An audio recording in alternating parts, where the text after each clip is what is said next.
Lisa Marie Presley avait fait sa dernière apparition publique lors des Golden Globes 2023 aux côtés d'Austin Butler, l'acteur qui incarnait son père sur grand écran dans le film Elvis. Le vendredi 13 janvier, un article publié par le média britannique The Sun, révélait que Lisa Marie Presley avait trouvé la mort à la suite d'un combat contre son addiction à des médicaments prescrits sur ordonnance. La fille du King de Priscilla Presley sera prochainement inhumée aux côtés de son père à Graceland et de son fils Ben qui s'était suicidé à l'âge de 27 ans en 2020. C'est dans sa maison de Los Angeles que la chanteuse de 54 ans avait brutalement perdu connaissance. Après avoir subi un massage cardiaque de la part de Danny Keough, son premier mari qu'elle avait épousé en 1988 et avec qui elle avait récemment renoué, Lisa Marie Presley a été envoyée à l'hôpital où elle y a perdu la vie.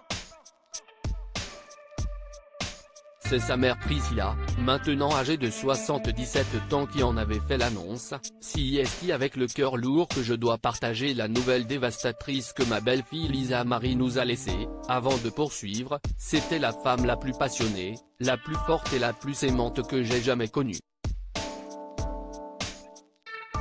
Supérieure à Lisa Marie Presley, sa dernière apparition. 2 jours avant sa mort, une santé fragile depuis de nombreuses années. En effet, lors de son apparition à la remise des prix à Beverly Hills, Lisa Marie Presley avait suscité l'inquiétude de certains des invités.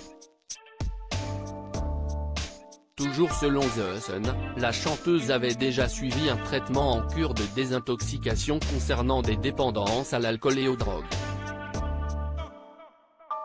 En particulier à la gabapentine, des pilules antalgiques principalement utilisées pour traiter l'épilepsie et la douleur. Celles-ci peuvent aussi être prescrites en cas d'insomnie. La mère de 4 enfants était aussi adepte du Seroquel, ou quetiapine, administré aux patients souffrant de troubles de l'humeur.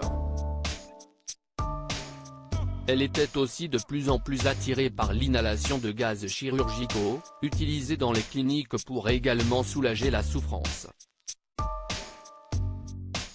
En revanche, aucune drogue n'a découverte sur les lieux du drame et seule une autopsie pourra déterminer les causes réelles de son décès analysé par une des sources. Elle n'a jamais vraiment réussi à trouver la paix.